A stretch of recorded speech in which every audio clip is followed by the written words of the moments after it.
pessoal, estamos iniciando mais uma aula de Física do cursinho preparatório para o Enem com o professor Edivaldo Júnior. Na aula de hoje vamos continuar tratando com relação aos fenômenos elétricos, dessa vez tratando com relação a propriedades elétricas de alguns materiais. Como vocês podem observar, alguns materiais eles têm a facilidade de conduzir eletricidade e outros não. E isso nós vamos entender na aula de hoje, tá bom? Inicialmente vamos começar tratando, relembrando um pouco com relação à estrutura do átomo. O átomo, como a gente já viu em aulas anteriores, é formado por duas regiões. O núcleo, que é formado pelos prótons, que são as cargas elétricas positivas, e os nêutrons, que são as partículas neutras, né? E a eletrosfera, que são esses anéis, né? Essas regiões em forma de anéis, onde ficam os elétrons, que são as cargas elétricas negativas. Por que é importante a gente compreender a estrutura do átomo novamente, antes de iniciar o nosso conteúdo referente às características dos materiais? Por quê? Em alguns materiais, esses elétrons que estão na eletrosfera, eles têm a mobilidade de se deslocarem de uma região para outra. Já em outros materiais, esses elétrons estão diretamente ligados por uma força elétrica intensa ao núcleo, ou seja, a região onde encontra os prótons e os nêutrons, tá bom? Então, daí nós temos a classificação dos materiais. Vai de acordo com essa mobilidade, essa facilidade que os elétrons têm de se deslocarem de uma região para outra. Lembrando que durante qualquer tipo de processo de eletrização, quem se deslocam são os elétrons, ou seja, as cargas elétricas negativas. Vamos tratar agora com relação a que tipos de materiais nós temos de acordo com essas características do átomo.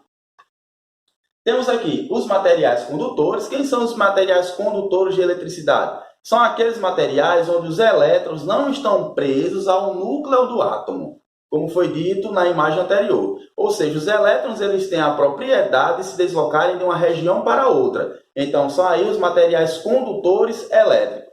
Os condutores elétricos são, em geral, os metais. A gente pode citar como o zinco, o cobre, a prata, o ouro. São exemplos clássicos de materiais condutores de eletricidade, ou seja, os elétrons eles têm uma facilidade enorme de se deslocarem de uma região para outra, porque eles não estão presos ao núcleo do átomo. Vamos ver aqui o conceito com relação aos condutores elétricos.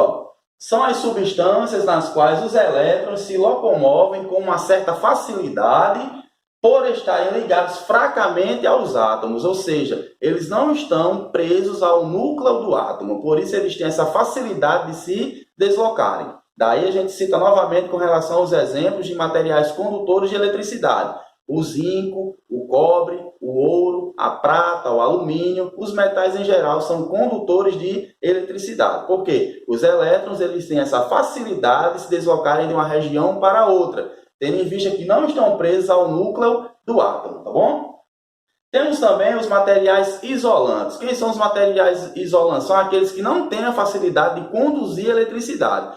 Por que, Edivaldo? Eles não têm a facilidade de conduzir eletricidade? Porque os elétrons que estão na eletrosfera, eles estão presos, há uma força de intensidade elevada, fazendo com que esses elétrons fiquem presos ao núcleo do átomo, conforme vamos ver aqui, Ao contrário dos condutores, os isolantes ou dielétricos, também como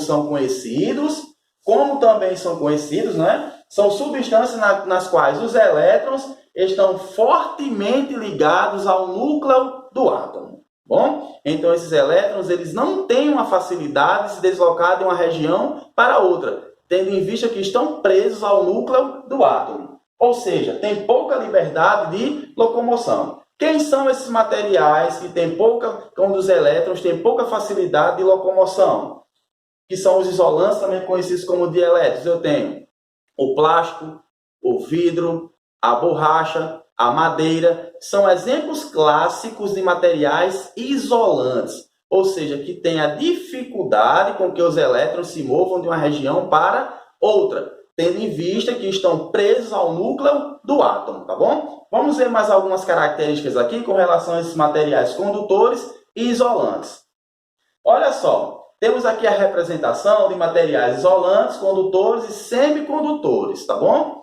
Semicondutores, a gente dá um exemplo do silício, que é um mineral bastante utilizado na fabricação dos painéis solares, que são as placas fotovoltaicas, tá bom? Porque os isolantes, nos materiais isolantes, os elétrons têm uma dificuldade de se mobilizarem de uma região para outra. A gente pode observar que os elétrons eles ficam presos na última camada, que é conhecida como a camada de valência. Observe que da camada de valência para a região de condução, há uma distância muito grande, tá bom? Há um abismo entre essa camada de valência, onde há a concentração de elétrons, para a região de condução. Por isso, os elétrons eles têm dificuldade de se movimentarem da camada de valência para essa região de condução, tendo em vista que a distância entre a camada de valência e essa região onde vai conduzir os elétrons, a propriedade de condução, ela é gigantesca, ela é grande, tá bom? Por isso são denominados materiais isolantes, porque os elétrons que estão na camada de valência têm a dificuldade de chegarem na região de condução. Já nos materiais condutores, a gente pode observar que essa camada de valência ela está bem próxima à região de condução, fazendo com que os elétrons tenham a facilidade de se movimentarem de uma região para outra, tendo em vista que essa camada de valência está bem próxima dessa região de condução. Já nos semicondutores, né, há um intervalo entre o isolante e o condutor, tendo em vista que na camada de valência, para a região de condução, não está tão distante assim, fazendo com que parte desses elétrons consigam sair da região da camada de valência para essa região de condução. Ok, gente? Vamos ver aqui outro exemplo de aplicação desses materiais isolantes e condutores. Olha só. O metal, por exemplo, ele é um material condutor. Aí eu tenho aqui um corpo neutro. Quando é que um corpo está neutro, gente? Quando a quantidade de elétrons, cargas negativas, é igual à quantidade de prótons, que são as cargas positivas. E tem um outro corpo carregado positivamente, tendo em vista que a quantidade de prótons, cargas positivas, é maior do que a quantidade de elétrons, que são as cargas negativas.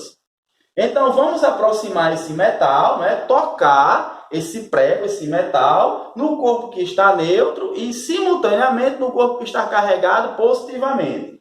O que é que vai ocorrer? De acordo com o princípio da atração e repulsão, que é o princípio de Dufay, e o princípio que vocês acompanharam nos processos de eletrização, os elétrons que estão nesse corpo que está neutro vão ser transferidos para esse corpo que está carregado positivamente, tendo em vista que são os elétrons que se deslocam de um corpo para o outro, tá bom? Os prótons, eles não têm essa propriedade, apenas as cargas elétricas negativas. Então, os elétrons vão passar do corpo neutro para o corpo que está carregado positivamente, já que vai ocorrer a atração. Se ele inicialmente está neutro e perdeu elétrons, então ele vai ficar com mais cargas positivas do que cargas negativas. Ao final do processo, como os elétrons vão ser transferidos para o corpo carregado positivamente, tendo em vista que houve a condução de quem? Do metal, já que ele é um material condutor, ele conduz a passagem de elétrons. No final desse processo, vai ficar o quê? Como o corpo que inicialmente estava neutro, por meio da condução do prego, perdeu elétrons, ele vai ficar carregado positivamente. Um corpo neutro, quando ele perde elétrons, ele fica carregado positivamente. Então, no final do processo, os dois corpos vão ficar carregados positivamente. A nossa ilustração aqui é para demonstrar o quanto o material, no caso o metal, ele é condutor, ele tem a capacidade de conduzir essas cargas elétricas, que no caso foram quem? Os elétrons, tá bom? Ao contrário agora, a gente vai observar, temos aqui mais exemplos de materiais condutores, né? Como já foi dito anteriormente, o cobre, a prata, o ouro, que são excelentes condutores de eletricidade e também condutores térmicos, tá bom, gente? Vamos observar agora a madeira. A madeira é o quê? É um material isolante.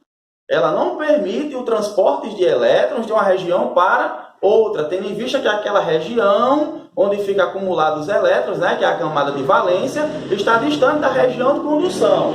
Então, nesse caso aqui, na mesma situação, um corpo neutro e um corpo carregado positivamente. Só que agora vamos utilizar como material para conduzir ou não a eletricidade a madeira. Nesse caso, vai permanecer a mesma propriedade. Madeira em contato com as esferas não houve alteração. Por que não houve alteração? Porque a madeira, assim como a borracha, o plástico, o silicone, o vidro, eles são materiais isolantes, dielétricos, ou seja, eles não têm a propriedade de conduzir eletricidade. Tá bom, gente? Então, vamos ver aqui o próximo slide. Mais exemplos aqui de materiais isolantes. Aqui tratamos, né, a borracha, o plástico, o PVC, o silicone, entre outros materiais que são considerados isolantes, certo? Aqui vamos encerrar a nossa aula, tratando aqui com relação a uma atividade, para vocês preencherem esse quadro aqui, ó. Observe que é para classificar em materiais condutores ou materiais isolantes, certo? Temos aqui a madeira, o ferro, o alumínio, o plástico, o aço inox, a madeira, o plástico ou silicone. Daí vocês vão classificar como materiais condutores ou como materiais isolantes, tá bom, gente? É a nossa atividade final. Bem, gente, espero que vocês tenham gostado da nossa aula sobre materiais condutores, isolantes e semicondutores, tá bom? Vai lá no nosso canal, faça a inscrição para ter acesso a todas as aulas.